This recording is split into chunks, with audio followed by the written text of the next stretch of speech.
Assalamualaikum warahmatullahi wabarakatuh. Perkenalkan, nama saya Mawaddatur Rahmah. Saya dari kelas B1 semester 2 Sekolah Tinggi Agama Islam Pati.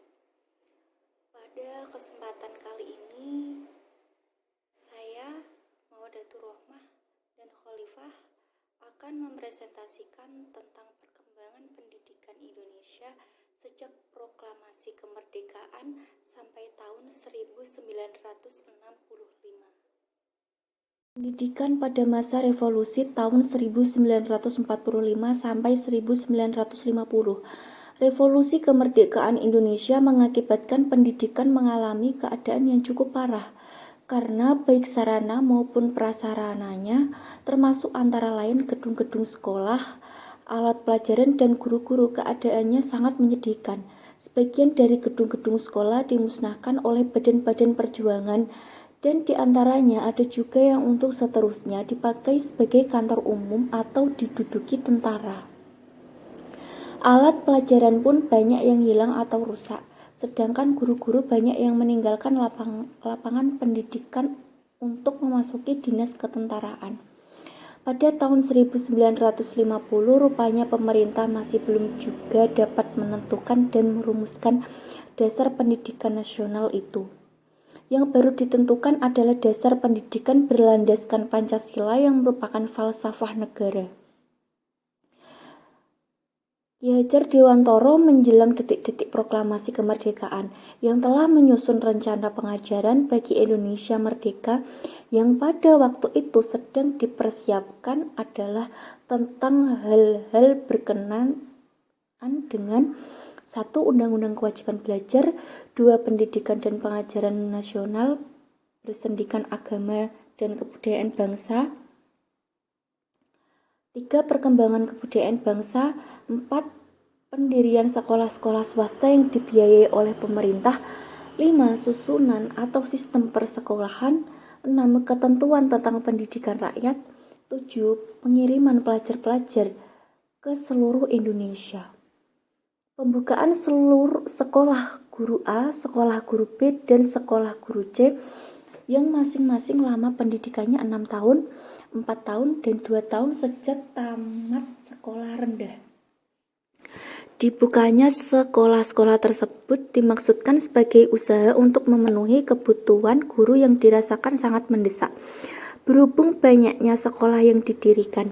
Sementara itu, hasil panitia penyelidik pengajaran belum sempat dilaksanakan, bahkan pelajar yang berusia 14 tahun ke atas meninggalkan bangku sekolah untuk ikut serta dalam perjuangan yang menggabungkan diri dengan kawan-kawannya di pedalaman antara tahun 1945 sampai 1950 yang merupakan masa revolusi fisik.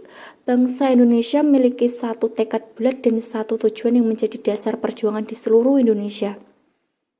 Sedangkan cita-cita kebangsaan ditujukan pada usaha-usaha pendidikan dan pengajaran. Adapun susunan persekolahan berikut kurikulum yang berlaku sejak tahun 1945 sampai 1950 adalah sebagai berikut. 1. Pendidikan rendah atau sama dengan sekolah rakyat atau SR. 2. Pendidikan guru sama dengan sekolah guru, SGA, SGB atau SGC. Pendidikan umum adalah SMP dan SMT.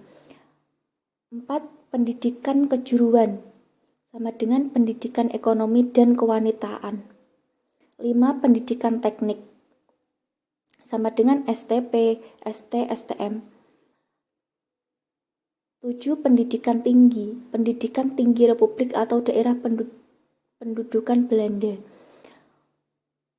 Pendidikan pada masa demokrasi liberal tahun 1950 atau 1959. Dalam masa transisi yang singkat dan RIS menjadi RI tidak memungkinkan pemerintah melaksanakan pendidikan dan pengajaran yang komprehensif yang berlaku untuk seluruh tanah air. Setelah adanya pengumuman bersama ini, sejak kembali ke negara kesatuan pada bulan Agustus 1950.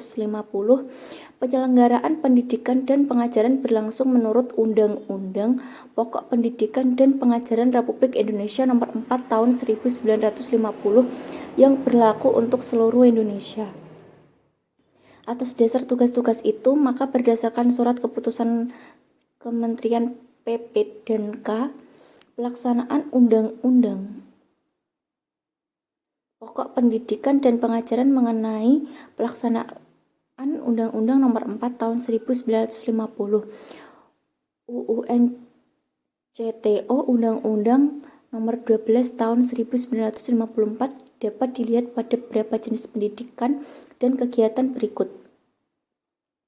1. Pendidikan jasmani, 2. Pendidikan orang dewasa, 3. Pendidikan luar biasa, 4. Pendidikan guru, 5. Pendidikan kejuruan, 6. Pendidikan wanita, 8. Pendidikan tinggi, 9. Pendidikan swasta, 10. Organisasi orang tua murid dan guru, 11. Organisasi guru atau pelajar dan mahasiswa. Selanjutnya, pendidikan pada masa demokrasi terpimpin tahun 1959 sampai 1966.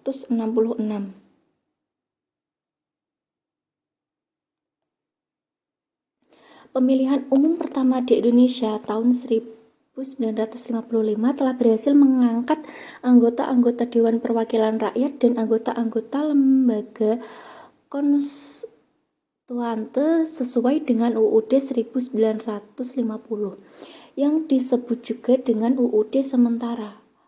Pada 5 Juli 1959, Pendidikan Soekarno mengumumkan dekret Presiden upaya menyelamatkan kehidupan kenegaraan di mana ketidakmampuan konstituante dalam menjalankan tugasnya dianggap sebagai ancaman terhadap keselamatan tersebut. Sementara itu, aspirasi masyarakat terhadap pendidikan semakin tinggi. Masyarakat menyadari bahwa pendidikan adalah wahana untuk meningkatkan taraf hidup. Kesadaran tersebut mendapat penguatan kebijaksanaan pemerintah di bidang pendidikan. Kebijaksanaan demokrasi pemerintah sebagai perwujudan dari pasal 31 UUD 1945. Tujuan pendidikan nasional serta upaya pendidikan tak mungkin dilepaskan dari konsep Manipol Usdek. Tujuan dan upaya pendidikan sudah mulai ditujukan kepada pembentukan manusia yang diinginkan oleh konsep Manipol Usdek. Tujuan pendidikan adalah menanamkan jiwa yang memiliki kepeloporan dalam membela dan mengembangkan Manipol Usdek.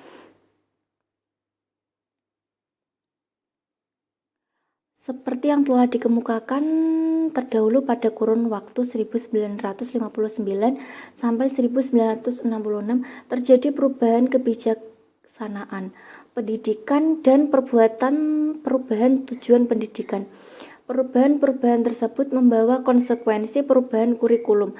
Dalam dunia pendidikan, keadaan semacam itu adalah wajar. Perubahan kekuasaan atau politik akan selalu membawa konsekuensi yang demikian. Perubahan kurikulum yang drastis terjadi untuk SMP dan SMA. Pembagian jurusan A dan B di SMP dihapuskan. Jumlah jurusan ini memang lebih banyak dari sebelumnya yang hanya mengenai adanya 3 jurusan di SMA, yaitu sastra sosial, ekonomi, dan eksakta.